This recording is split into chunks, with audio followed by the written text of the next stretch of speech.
Tactical training, defensive tactics, individual coverage.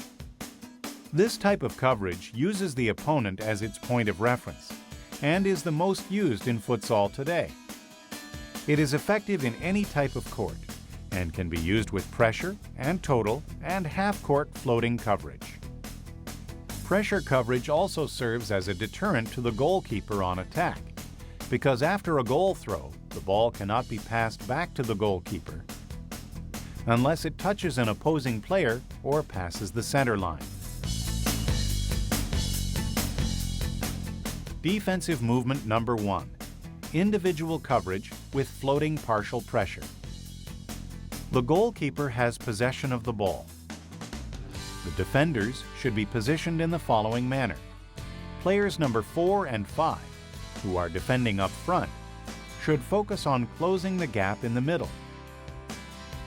The other two players, numbers 2 and 3, at the back of the defensive zone, are in individual coverage.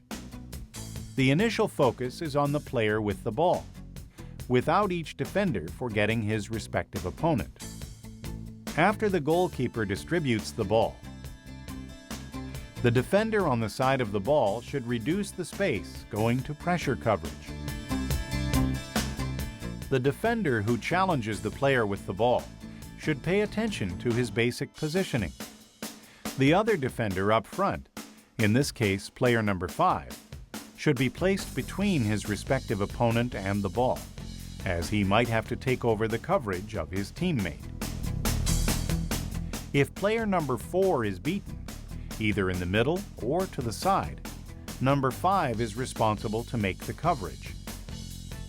The other two players, player number 2 and 3, are in individual coverage. In all situations, the players should be ready to take over the coverage of their closest teammate. Defensive movement number 2, individual coverage, floating half-court. In this type of coverage, the defenders all go back to their defensive half-court, waiting for the goal throw, and start coverage at their defensive half-court, allowing the opponent to advance with the ball from their zone. When the attackers move forward, the defenders playing up front close the gap in the middle. The defender on the side of the ball moves forward to challenge for the ball. The other defender closes the middle, staying in a position that allows for coverage. The two other defenders who are behind are in individual coverage, close to the attackers. In this type of coverage, one of the players must always close the middle with the possibility of covering, without forgetting his respective opponent.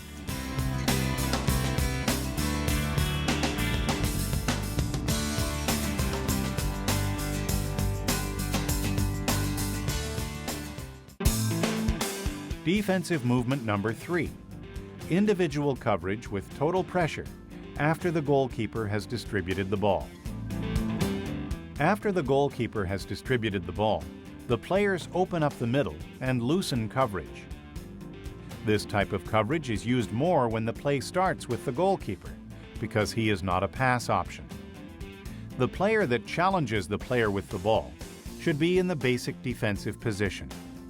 The player covering the opposing pivot should pay very close attention to him, for in this type of coverage, the pivot can find a lot of room to create plays. This type of coverage also makes defending difficult, but it should be used. The closest player is responsible for the coverage. This coverage can be used when the opposing team is technically inferior or the team is losing the game. Zone defense. The point of reference in this type of coverage is the ball, with each player responsible for a specific area. This type of coverage is more efficient when used in smaller courts and starting at the half court. 2-and-2 coverage. This type of positioning occurs during a goal throw, before the goalkeeper has distributed the ball. The positioning is in a square shape.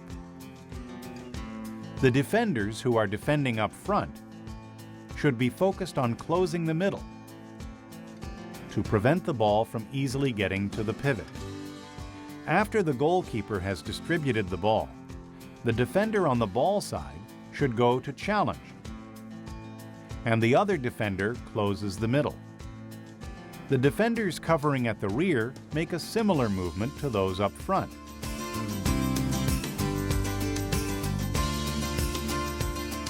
When the ball is on the left side of the attacker, he dribbles past the defender to the side.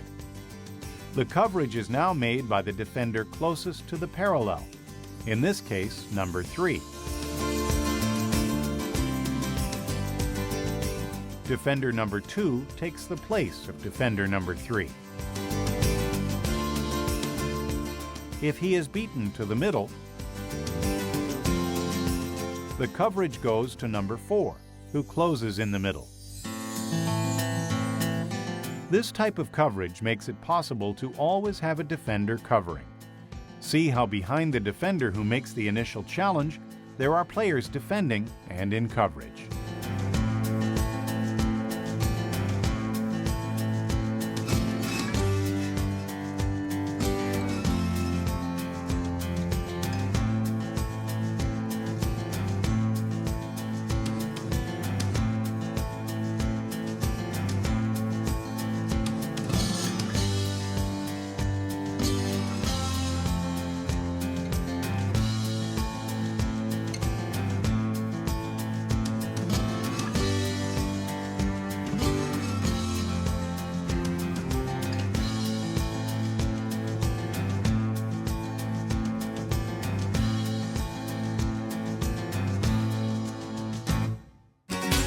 Zone coverage 3-1.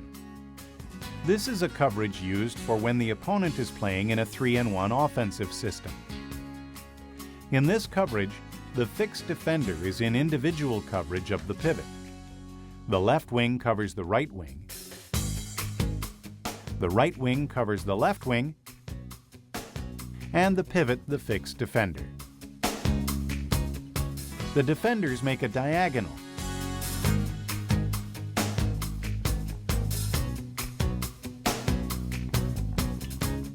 or triangular coverage. Note that for this coverage, when the ball is on the wing, the defenders form a diagonal. And when the ball is in the middle,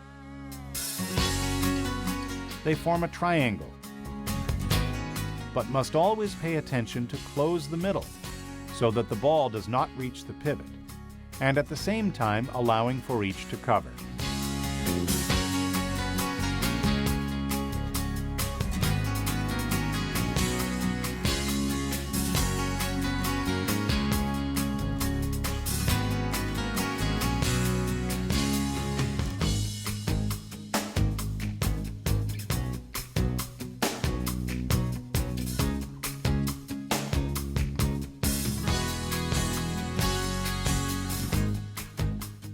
All these movements can be used with the line players and can include the goalkeeper or not.